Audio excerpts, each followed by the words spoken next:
Hello, my impatience. It is I, Andrew the Android Koloski here.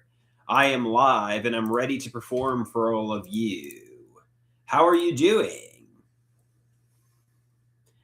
So I can't help but feel my mother and stepfather are lying to me.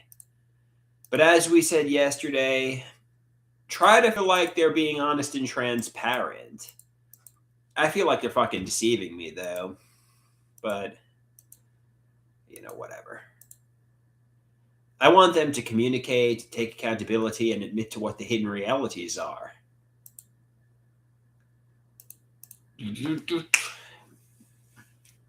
All right. So one thing about opening seltzer water is it often explodes on you. But today that's not the case. It did not explode.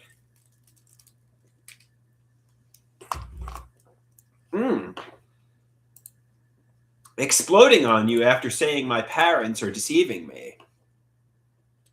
Sounds kind of appropriate, doesn't it? That was unintentional, but obviously, I think my mother and stepfather don't communicate and take accountability because they're afraid I'm going to explode on them if they did communicate. But apparently, there's nothing to communicate. They're not avoiding communication because they don't want to deal with the consequences. It is simply just nothing to say. They're just being completely honest and transparent with me. So, interestingly enough, changing gears from thinking my parents are deceiving me, I got a gastroenterology appointment today, and I'm going to ask for maybe a protein pump inhibitor, maybe a medication for acid reflux, and maybe a medication, and maybe to repeat an endoscopy too. Maybe repeat an endoscopy too. I'm diagnosed as having esophageal esophagitis, EOE, and we'll see, what they think. I also have an MRI coming up in a week or two. I know they say, how often are you getting MRIs and MRAs, Andrew? And I'm getting the MRA with contrast. They say, you keep going to the, I don't know. Maybe I'm a hypochondriac. Maybe it's hypochondriasis. I'm convinced we're going to notice a stroke or an aneurysm or brain cancer for some reason, but maybe it's just a fear of that, and there's no evidence this is it. But I guess the neurologist thought it was necessary.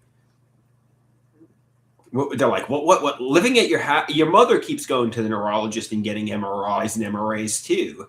What is your house causing neurological damage? Certainly causes mental illness. Certainly causes psychosis and mental illness. This home environment, maybe not neurological damage. Living at this home has given me neurological damage. And not just me, my mother has neurological damage from living at this home too. This home gives everybody brain damage.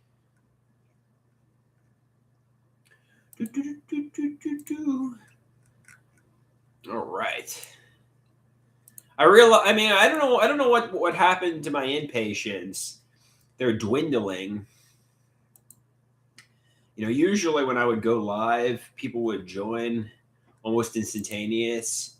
But nowadays, it takes a while for people to just come filing in. I like when my inpatients are at my beck and call. When I go live, when I beckon, I like the inpatients to go filing in immediately. Don't leave me begging for you. Oh, we got one person in that. Oh, one. Now he's down to 0. Damn you, you nefarious inpatient. All right.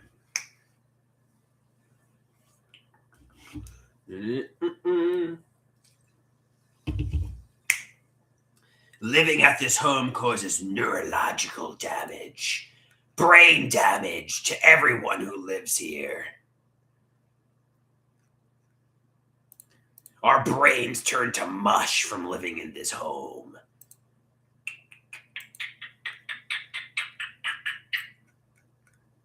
All right. I had a very successful live stream yesterday. Oh, we got one Uno inpatient. Let's see who this individual may be. I'm pretty fired up. I'm pretty ready to go. Now we're down to fucking 0. Fuck you. I want some inpatients at my beck and call. I need some inpatients at my beck and call, damn it.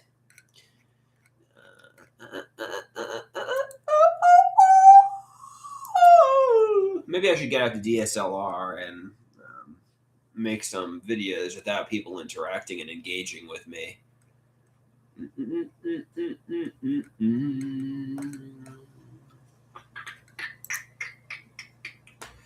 Life is a game of chess. La la la la la la la la la la la la la. Like the seltzer water. When they divulge the truth, I'm ready to explode.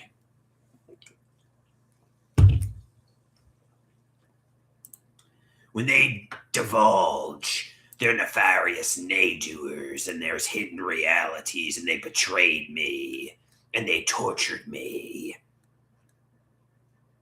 It's going to be like the Incredible Hulk. I'm like Bruce Banner right now. But I'll turn into the Green Monster and I'll go Hulk smash.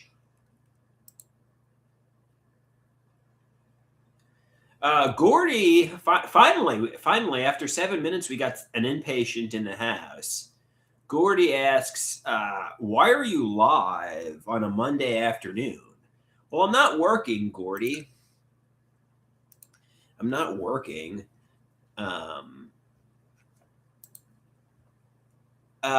Cobras asks, how is the holiday season treating you, big dog?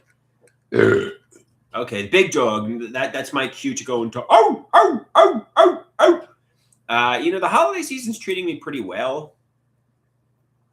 My mother just called me up and was narcissistically rage baiting me, which peeved me a little bit. She was trying to get under my skin, so I just rushed her off the phone and hung up on her. But other than that, I'm doing pretty good.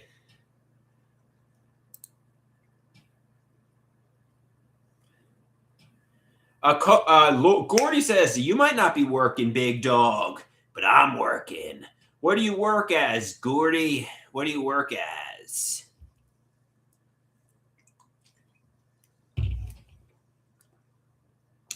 La la la la la la la la la la la la la.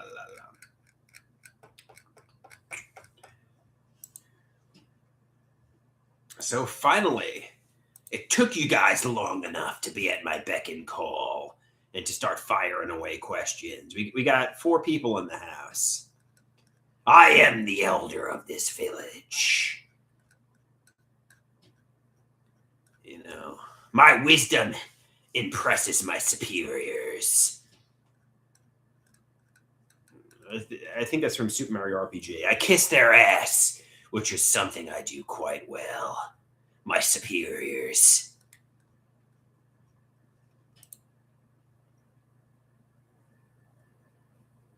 Oh, I think he says suck up to his superiors.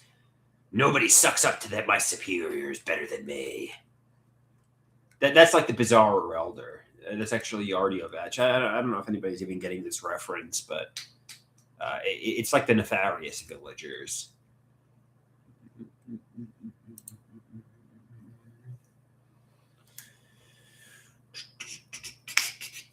That was a classic. That was a classic from back in the day.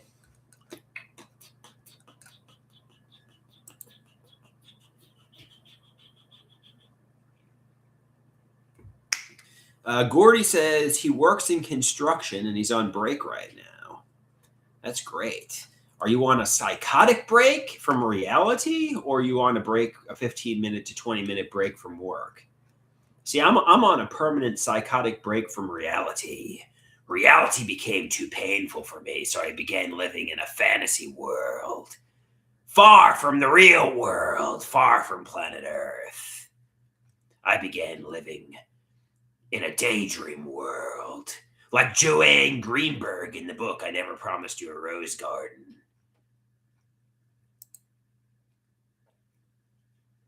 Cobras asks, "Did you get any snow by you, buddy?" Yes, as a matter of fact, we got a lot of snow. Well, not a lot of snow, but a medium amount of snow. In fact, it was dangerous on the road yesterday, and even today, it was really icy out. But I walked despite the hazardous conditions. I drove my car, when they hadn't plowed the roads, and I know they say if they really people that were essential workers that worked in hospitals, that worked in doctors' offices, those really should have been the only people on the road. But thankfully, the gym was open. I guess that's an essential, place. And I made it to the gym safe and sound, and I made it back safe and sound. I took a risk. I worked out, and I'm A-okay. There was no accidents. There was no danger. But yeah, I probably should have, waited till they plowed the streets and things melted a little bit. But nah, I needed to get my workout in. I needed to run and walk. I needed to, I know some people say, I think the world should shut down if there's snow on the ground. But, my workout is essential work, it's like people who work in a hospital. I need to get my physical fitness in, nuclear Armageddon could be happening all around me. I got to make sure I work out. Yeah, I know during COVID, the world shut down. I couldn't go to the gym.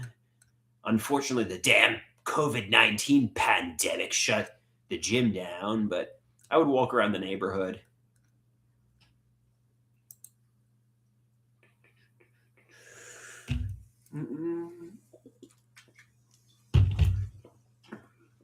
And I would still walk around the neighborhood despite the pandemic shutting no society down. And Starbucks. Starbucks always remains open too.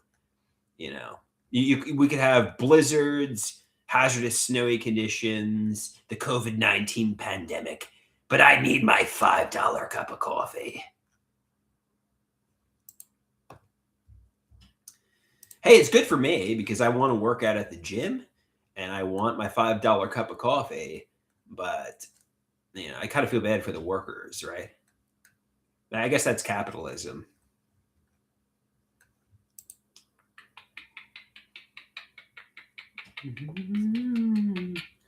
Like as the customer, I'm happy I'm getting my coffee and working out. But maybe I know when I was in school and we'd get a snow day, I was always excited to get the day off. But damn it, there's 2 feet of snow. Open up the coffee shop. Open up the gym. Somebody says, "Do you got any plans for Christmas, big dog?" I'm sure my mother and father will get me gifts. I may spend time with them. I know it's going to be one of my father's last Christmases. So, Rusty says, "Screw the gym and Starbucks. I want the sausage and pepper store to be open." Rusty, that's not essential work like the gym, hospitals, and coffee shops. Who cares if you can get a sausage and pepper?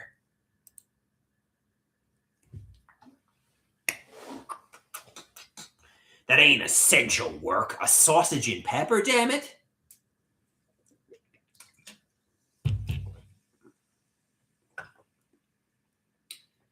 Don't talk preposterous and ridiculous. He says sausage and peppers are good as fuck. That should be essential work. I guess you're right. I just ate crow there. You proved me wrong. Open up the sausage and pepper stores too.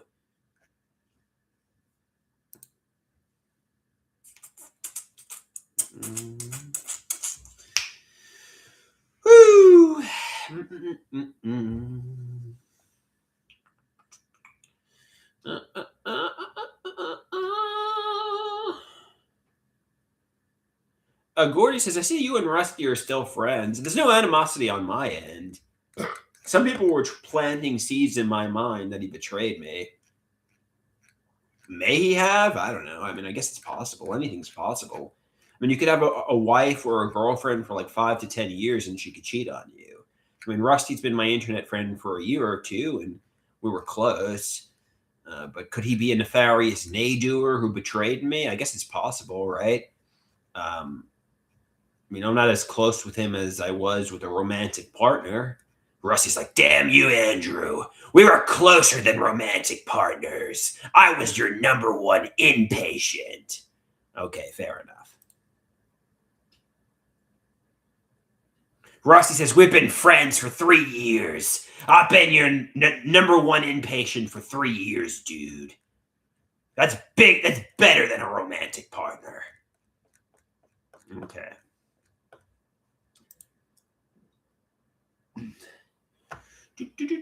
Rusty says, I've seen you. I've seen the fruits of your body on OnlyFans. Okay, fair enough. Fair enough. You know, I guess Rusty ain't a nefarious nay-doer. Trust and believe in Rusty.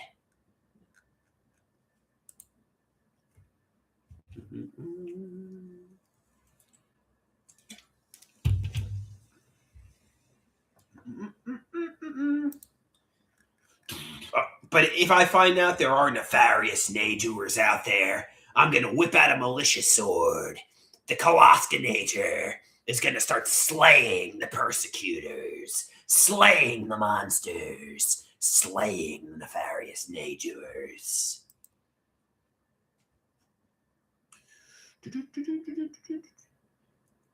Rusty says, I've told you from the beginning that I'm a troll, bro. What do you mean by that, Rusty? He said, well, I mean, troll, I mean, does that mean you're a betrayer? Because here's what I want to say to the betrayers. Here's what I want to say to the dishonest monsters behind the masks. Welcome to hell, betrayers. I will slaughter you and annihilate you. Oh, he says he likes goofing around on the net. He likes messing around on the net. Oh, there's no problems with that. You know, everything's a-okay. Just don't betray me in a sensationalistic and dramatic way, like a professional wrestling heel turn. Like kick me in the groin and hit me with a steel chair and say, Andrew, I was fooling you. I was duping you. I was never your buddy. I was a nefarious nay-doer. Don't do that. Because betrayal hurts. You know, I like thinking people are face value. They're exactly as they're presenting themselves as. That's what I like to think, you know. But I realize there can be deceivers and betrayers and monsters, but you know, I don't like that.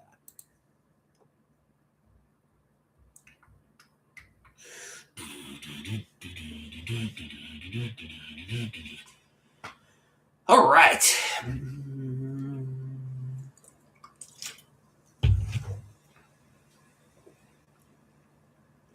Rusty asks, do I want to see him nude, the fruits of his body?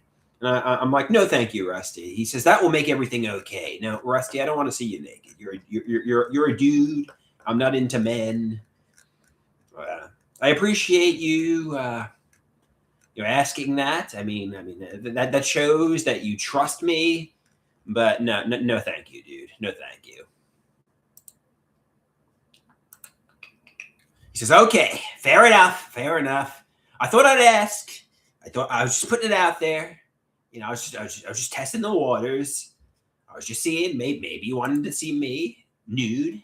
I don't trust you, but he was asking, maybe I did. I said, no, thank you.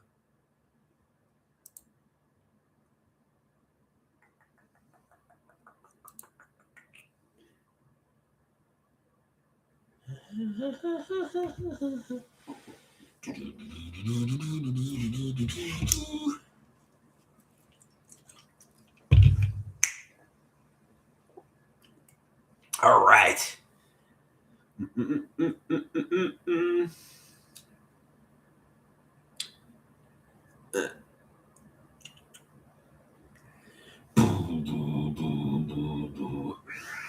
All right, guys, let's change the topic to, nefarious nudity and that kind of stuff. Let's change the topic to something a little bit more, wholesome.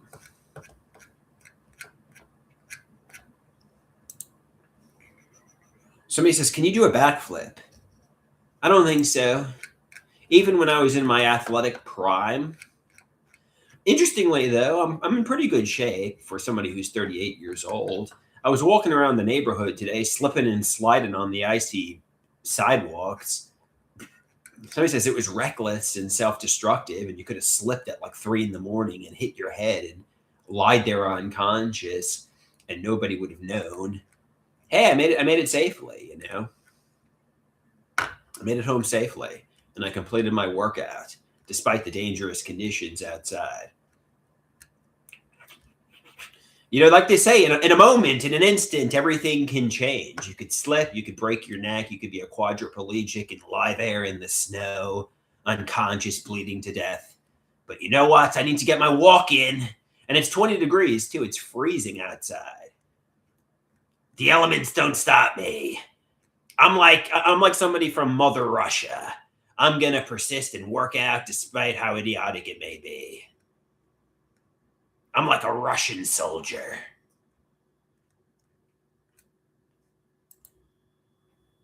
The Soviet winters don't stop me. Somebody asks, can you do a cartwheel? I don't think I can do a cartwheel either. I'm not into gymnastics, Rusty. That's for ladies.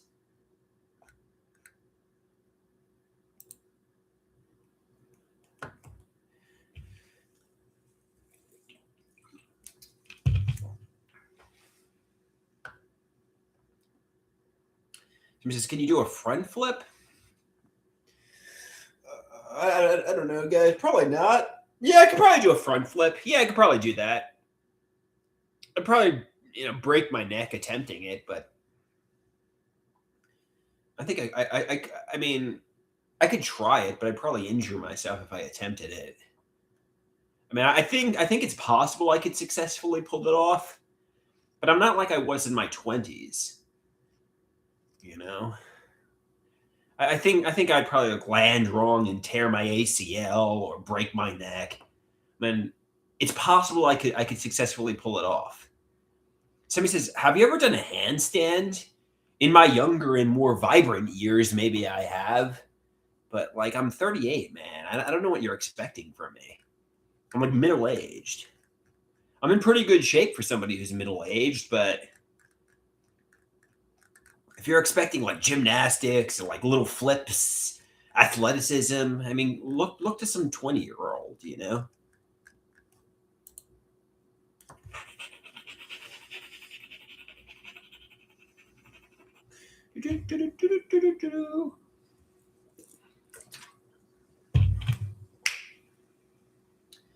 You feel me?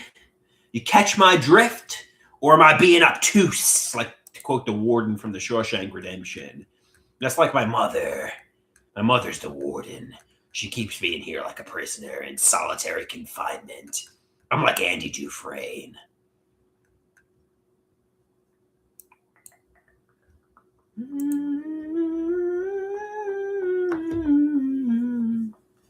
I'm like Andy Dufresne. I'm being tortured by a sadistic monster.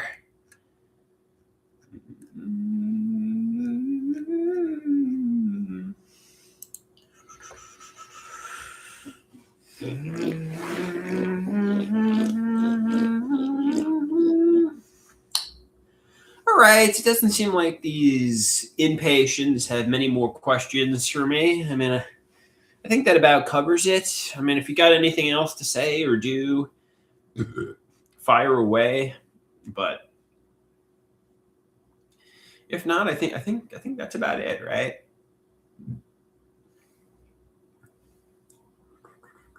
And anybody? I'm gonna count down from 10. If nobody asks me a question, I'm gonna just Hit the bricks. Hit the old dusty trail. Peace out. 10, 9, 8, 7. Somebody says, have you mailed Santa a letter yet? Oh, yes. I said to Santa, Santa, give me cold, hard cash for Christmas. I don't care about gifts.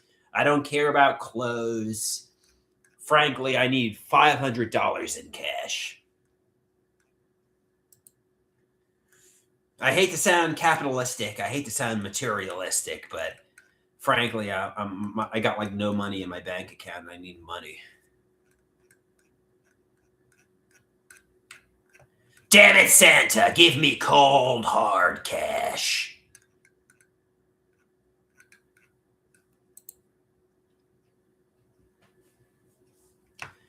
All I want for Christmas is $1,000 in cash. Hey, I'm not capitalistic. I'm not greedy. I don't need millions of dollars. Just $1,000 so I can get some fruit from the supermarket and make my shitty smoothies.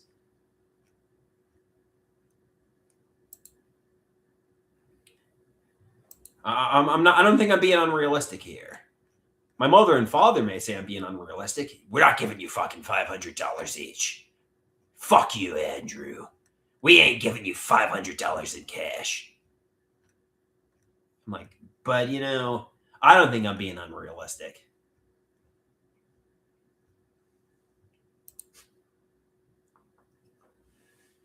All I want for Christmas is $1,000 in cash, so I don't go into debt.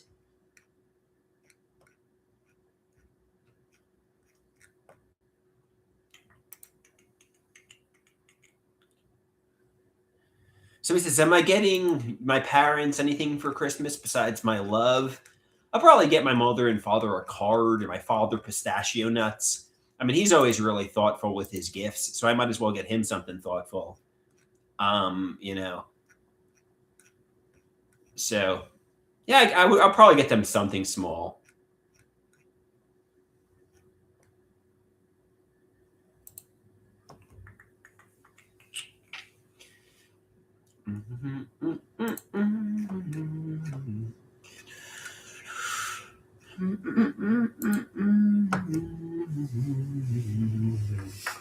Yeah, something thoughtful and considerate.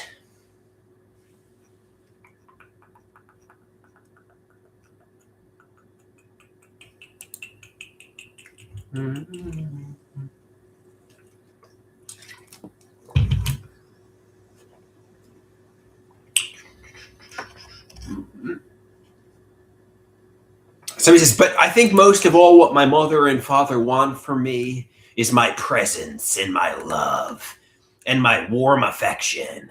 That's what they want the most from me. Just me being there. Me being in the room with them is a present enough.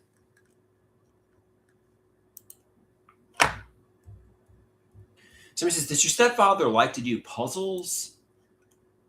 I think so. I mean, I don't know. I don't really know what he likes to do. To be honest with you, I've lived with him since 1999. And like, I'll go into his car because I need to get a ride somewhere. And he listens to this weird country music. I'm like, I've been living with you for over 25 years. And I just don't know what fucking goes on in his head. I mean, I just don't get him.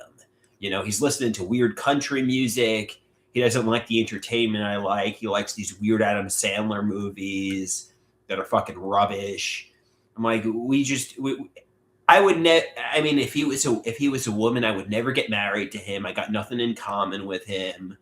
I mean, I just don't grasp his mindset, But I mean, that's okay.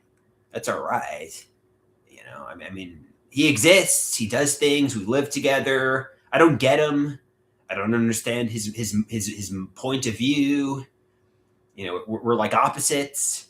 I'm more artistic, more, silly and man-child like. He's more, military, serious, intense, hardworking. Like he likes to do like So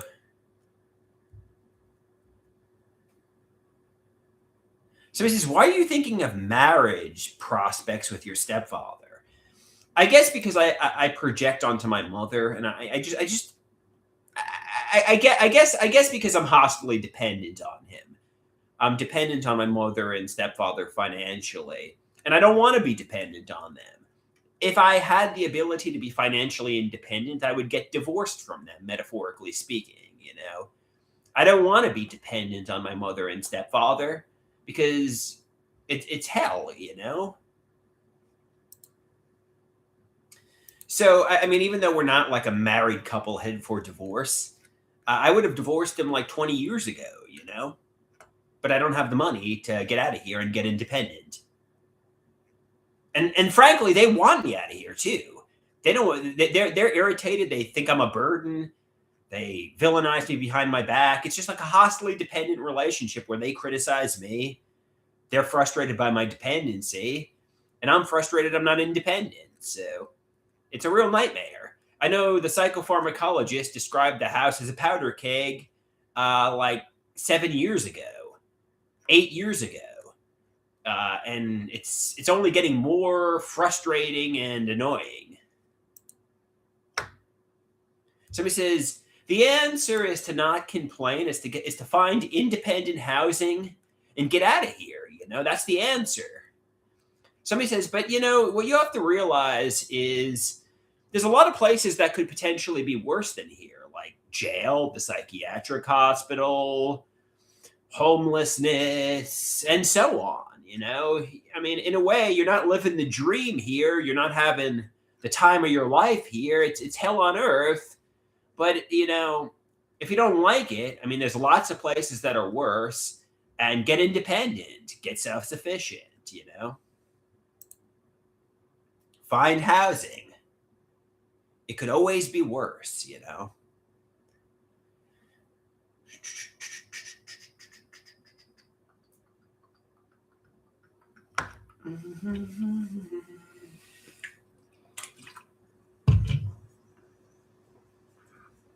It could always be worse.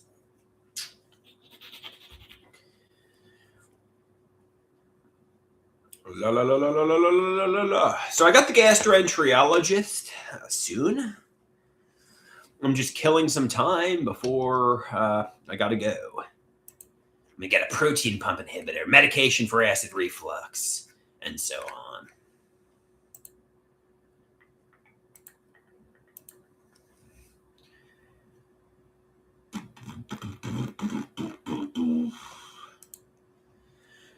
All right, guys. Any last questions, or should I peace out? Should I hit the brick? Should I hit the old dusty? Oh my god.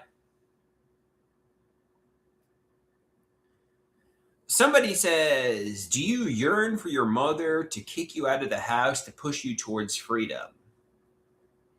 I'm in a comfort zone here, I think. Somebody says, you know, you often think, you know, your mother, and I guess even stepfather, is preventing you from being rich, famous, a star. But actually, the truth is, they're taking care of you. They're protecting you. And if your mother and stepfather were to go away, you would not be flying off to Hollywood superstardom, incredibly rich, incredibly famous. They're not a gatekeeper that's preventing that. Actually, if your mother were to die, you would be so overwhelmed and you wouldn't know how to function as an independent adult, and you would have a mental breakdown. You would not be flying off to Hollywood superstardom saying, the gatekeeper is gone. Now I'm off to riches and fame and success. You know, I would not be flying to millions and billions of dollars because my mother and stepfather were to go away. You know, actually, they're taking care of me like I'm a man-child.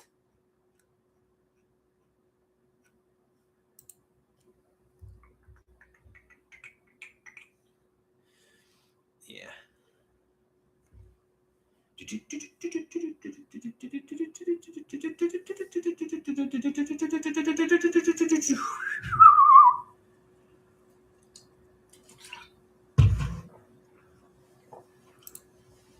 Yeah, so at least that's That's mental health professionals' take.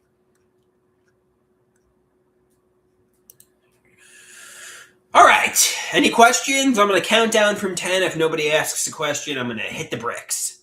10, 9, 8, 7, 6, 5, 4, 3, 2, 1.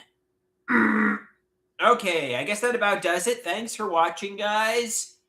Adios, amigos and amigas. And that is what it